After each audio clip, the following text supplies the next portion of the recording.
dog parents, welcome back to my channel. Today I'm going to show you how to do 3 awesome canine conditioning exercises using Blue Nine's equipment. We're using their KLIMB and their Propel Air platforms.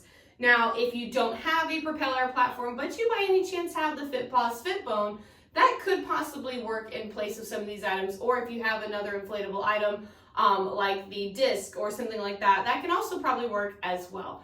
But what we're going to get started with is, this is my dog Annie, by the way. She is one of my canine fitness extraordinaires. She's the best demo dog. My other dog Diesel will also be joining us for a few other things in here too. One exercise, he's just a freaking rock star at, so he's going to join us. I'm going to start with the banana. So she's like, cookie, treat me. Touch, good girl. So what I'm going to show you guys first is a few of these exercises. I'm going to show kind of how you can do it. Maybe if you only have one item, but I'm also going to show you how you can level it up with the item itself. So the first one, Annie, off for a second, is we're going to do kind of an elevated spin and flip. So essentially, if you already have the KLIMB, the first step to teaching this trick is making sure your dog actually knows a spin and flip. So I'm going to show you how to do that. We're going to spin. She's like, I'm doing the next step. And you spin, yeah, and you flip. You see how she's got such a nice tight spin? She's really good at that. She's got a lot of flexibility, which is also something that this exercise does for your dog, which is why she's able to do such tight turns. The next thing you're going to do is challenge that by doing that on a KLIMB. So Annie flip, yeah, and Annie spin. Yeah, good girl. Good job, Annie. And Annie off. Here, touch. Yes, go get it. So now how you can level that up by adding in some propels, which is this right here. It doesn't matter which side surface you use. Now I'm going to, Annie off, I'm actually going to put them underneath the propels. And what adds the challenge to this is the inflation that this has. I know, you can do anything. I know, I'm fully aware, sweetie. So depending on how much inflation you have in this, for right now, these two, I actually don't have a ton of inflation just because the one that I use a lot of inflation, I have 3 propels, is right here. It's in the next exercise we're gonna do. But this still gives you guys a good idea of what it looks like and how it can challenge your dog. So Annie on, yeah, good girl. And Annie spin, yeah. And Annie flip, whoops. That's not a bad try. Your foot kind of came off, but that's okay. It's why we practice. And Annie spin. Yes, good girl. It's reward since she did that perfect. And flip. Whoops. Here, hold on. And then flip.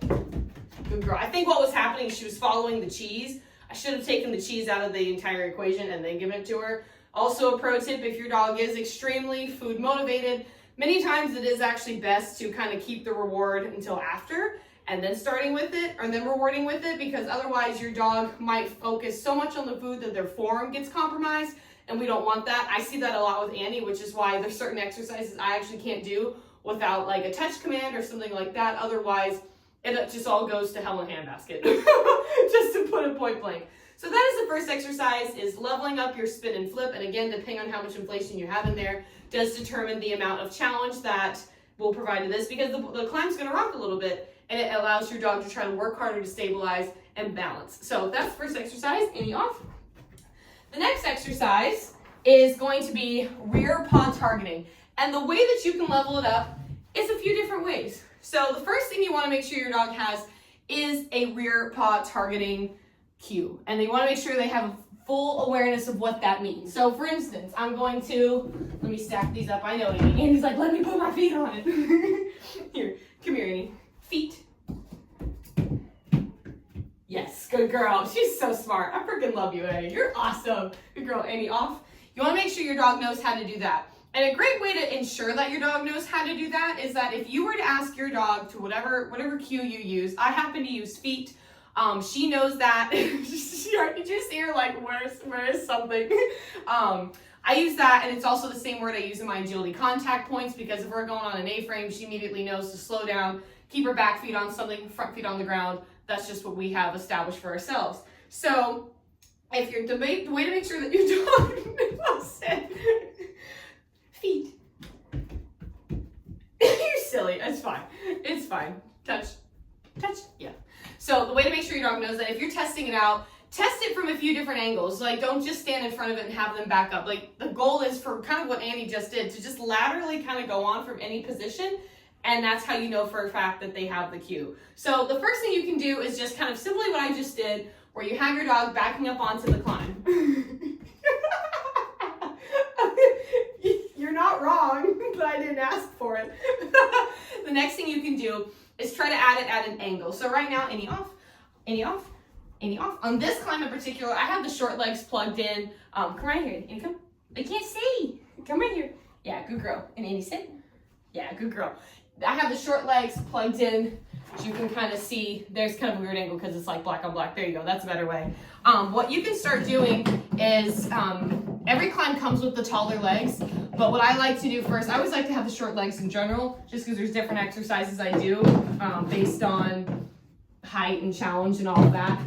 If you plug half the legs on the bottom and half the legs on the top, you already start to create an incline, as you can kind of see. See how there's like a slant now? That's kind of the next step that you can do to start having your dog back up onto this or have their rear paw targeting onto it to see how they manage that. From there, the way that you can start leveling this up, I'll do it without one first, and then we're gonna add in the Propel just so you can see. You're gonna take your climb, and I add in the tall legs here, and from here, you're gonna ask your dog for the rear paw targeting. Oh, wrong one, but Addie, come here. Feet. Where you going? Feet. Any feet? Yeah, on that. Any feet? I know, there's too much stuff in the way. Hold on, I gotta move it. She's like, Mom, your setup is kind of an inconvenience. Even though I only have so much space in my office, I can't help it. All right, let me move these two because I know for a fact she's gonna be like, Mom, I just can't. Okay, now do you have room? Okay, ready, Annie? Any feet? Where are you going? Yeah, feet. Any feet? Feet. What are you doing, feet? No, you were correct, feet.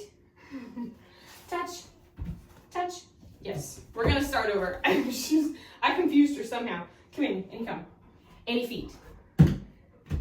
There it is. Good girl. Yes. Good girl. Any off? Let's do one more time for good measure. No, come here first. Come here first. All right, feet. Yes, good girl. Okay. Oh, sorry, the G's got stuck. The G's got stuck. Sorry. All right, so now what we're gonna do is we're gonna add in the Propel. Now this Propel in particular has more inflation than the others. You can kind of see there's more squishiness to it. This has more inflation. So what I like to do, it does have two sides. I'll come back. You have the nubbier side. This has just more kind of interaction between your dog's feet to their brain to help them know where their feet are.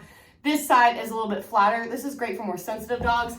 I like to use this side because I like them really having more information to be sent to where their feet are. In come. So now you can level it up by adding that in. Any feet?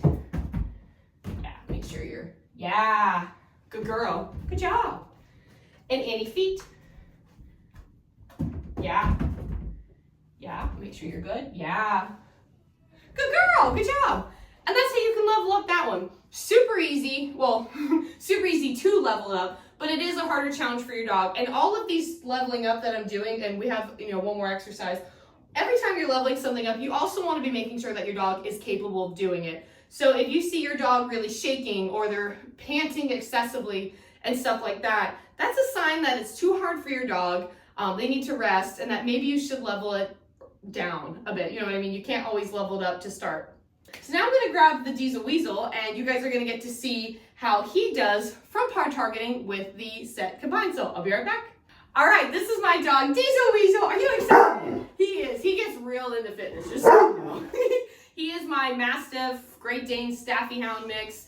And I feel like sometimes people think that like agility or dog sports or canine conditioning is only for like border collies or Aussies or stuff like that. No, it is for all dogs of all breeds, sizes, and ages. And Diesel in particular loves it. And some of his form, I know, some of his form, tuck sit, is better actually than Annie's. Tuck sit, tuck sit. Thank you. I have to be stern sometimes because he gets too into it. Good boy. So what you can do to level up another exercise is front paw targeting. So one way that you can do that is to start, I want to get in front of him before he does it, is you can already practice putting their front feet up on the climb, kind of how I had where the feet were all flat. Then you can add a slant with the short legs.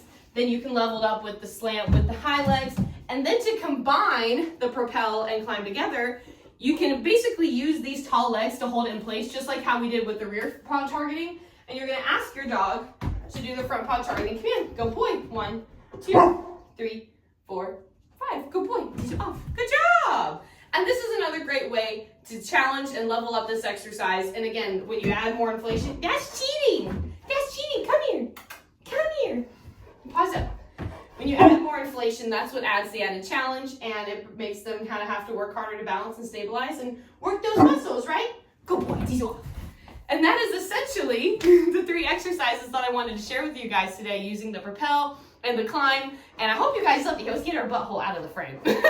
Hope you guys love this. If you have any questions or want to know more about how to do something, whether it is the foundational aspect of front paw targeting, rear paw targeting, spin and flip, I'm going to link my canine fitness playlist below. I'm constantly going to be adding more things to that. But this is a really great way to strengthen your dog, have a fun new bonding activity with them. And I promise you're going to be really excited as you start to see them get stronger and see certain exercises become easier. And you're like, okay, it is time to level this up. So if you guys like this video, please give it a thumbs up.